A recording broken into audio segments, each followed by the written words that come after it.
This is the actual original Outcry home. It's where it all started. These doors are actually where thousands upon thousands of people had just walked in and had their lives just completely transformed. We're talking about drug addicts, alcoholics, people addicted to prescription medications, pornography, every addiction you can imagine has walked through here in all ages. We had a sign here up on top that said, expect a miracle. I think that's kind of the key to what happens is people come in with no hope and hear the testimony of God changing people's lives, and I think that's where the miracle begins. It all begins with a step of faith, you know?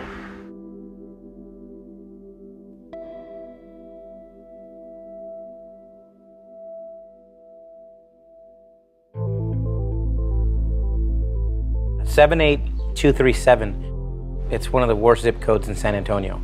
Infested with heroin addiction, crack addiction, meth addiction, gang violence, drug-related crimes and murders. We're on the front line of the war. What drugs did you tell me you used? How long have you been using?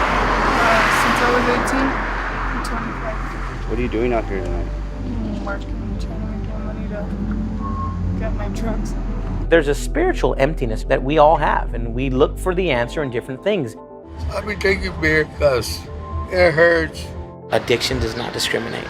It has no respect of people, of families, of cultures, of social status, of economic status. Addiction is everywhere. You said you use drugs too, Roman? How long have you been using drugs for?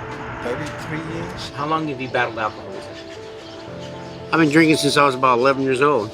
We're having people of all races who have lost a sense of content and meaning in their life because we keep promoting self-indulgence. We tell young people, you know, this rapper or this music celebrity or this television personality, this is the American dream. This is what you should strive to. Out of 5,000 young boys in a neighborhood, only one of them is going to get the superstar contract. So what happens to the other 4,999?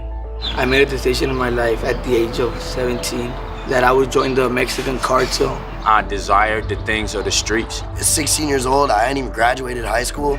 I was already a straight cocaine addict. It's all smoke and mirrors, and it doesn't exist. It just opened a whole nother door to a whole nother world that I didn't even know. Success in these neighborhoods is defined by how many women you sleep with, how much money you make off drugs, how much prison time you made, how many people you kill. We've sold our young people a lie, and they're killing themselves to try to achieve it. For 24 years of my life, crack cocaine always brought me down to my knees. And that's the state of America. We've gotten to a place where addiction is in every family, in every neighborhood, in every city. And so we believe that we have the answer, and we have the hope. And that's why we do what we do. And hope isn't a wish. Most people think hope is a wish. Hope is faith that God, and belief that God can change someone. And so even if you come into the home and you don't believe you can change, we believe. And Jesus said all you need is a mustard seed of faith. It doesn't take much. You don't got to have great faith, you know, small faith, but in a great God.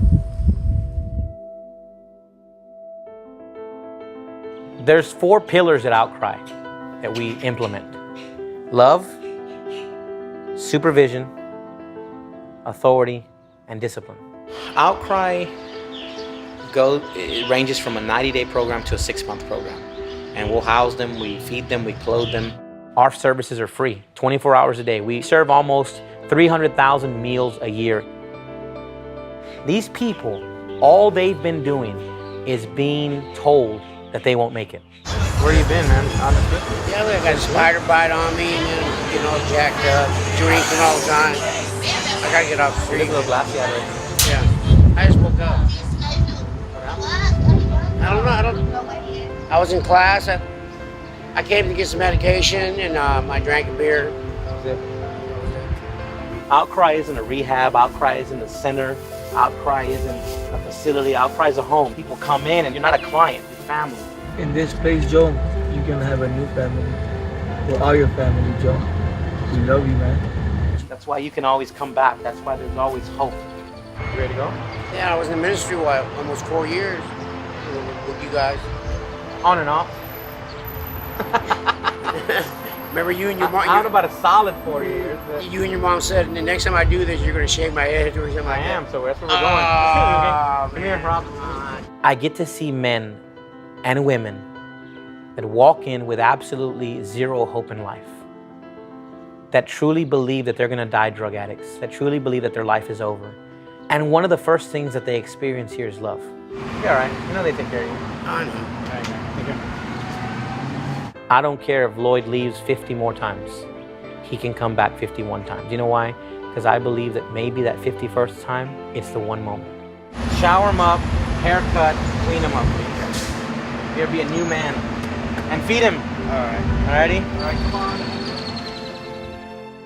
This is actually our intake office where people come in right off the streets. How long has it been since you've been clean? I have to shower in about 2 weeks. We'll give them a hot meal. Hey, yo, Lloyd, if you're still hungry, man, let us know, bro. Ex-addicts will give their testimony and share with them what God has done in their lives. This is where the journey begins. Nothing is more powerful or credible than a witness. The man who's been to prison who can then turn to 20 young men who are headed there by saying, I've been there.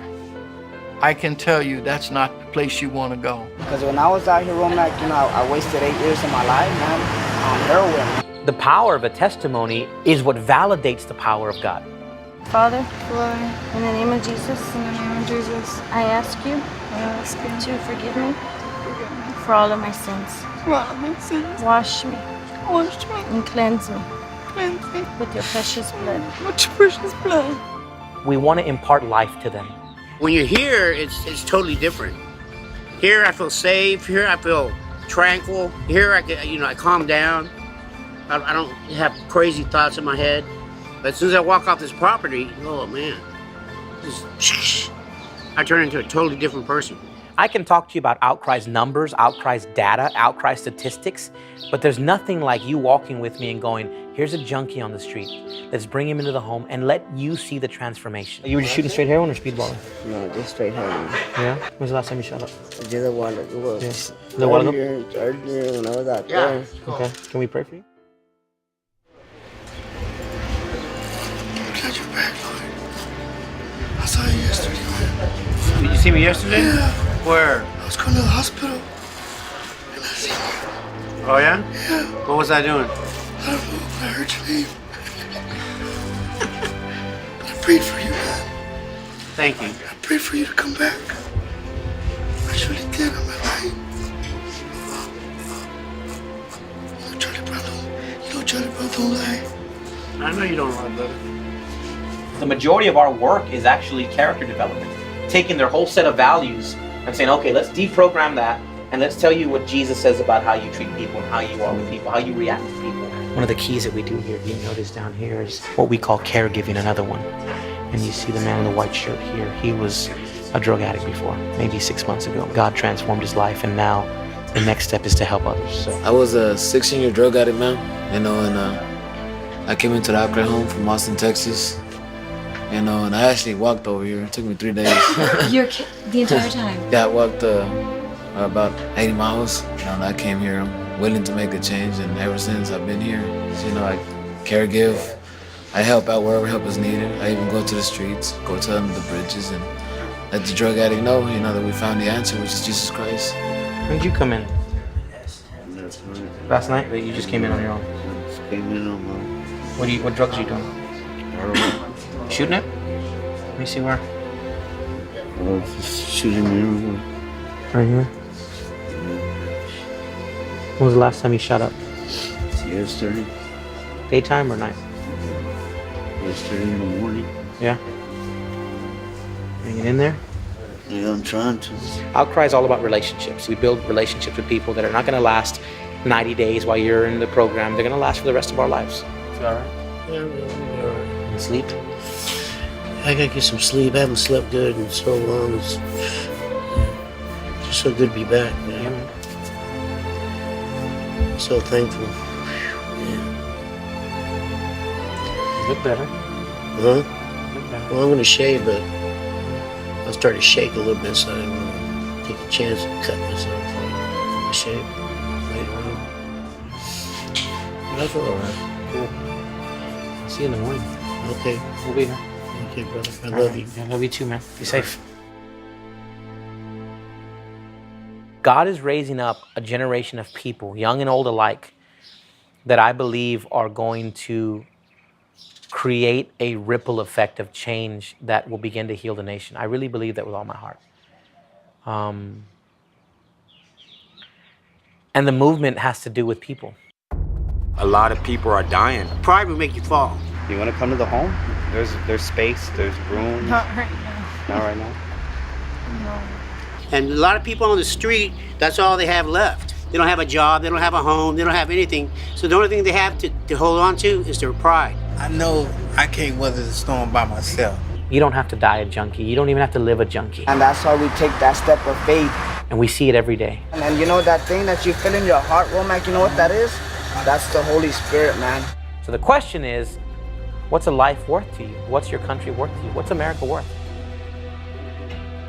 I still believe that we have the capacity within our own nation to heal ourselves. There's a small group of patriots in these high crime, drug-infested neighborhoods that are equipped with the moral and spiritual armor that it takes. I'm so grateful that I'm not a drug addict anymore. So now I go out to where I came from, to the streets, to under the bridges, to the crack house. For the younger guys in the neighborhoods that was gang banging. The man holding a sign asking for help, but really reach out to the guy who threw that sign down. Their lives serve as a living witnesses that restoration and redemption is not only possible, but achievable. Our success isn't based on how many people we brought in. Success for us is this: how many people have left the home and are still drug-free and back working with their families? You want to see a miracle? You see that guy right there? That guy used to be a heroin addict for 20 years. He's no longer a heroin addict. He's a businessman who loves his family and he's serving his community. We need to harvest that. We need to understand it. We need to resource. We've done 100,000 in San Antonio. Can you imagine what we could do in New York, Florida, California, St. Louis? Put me on the same starting line. I guarantee you we'll see a change in this country.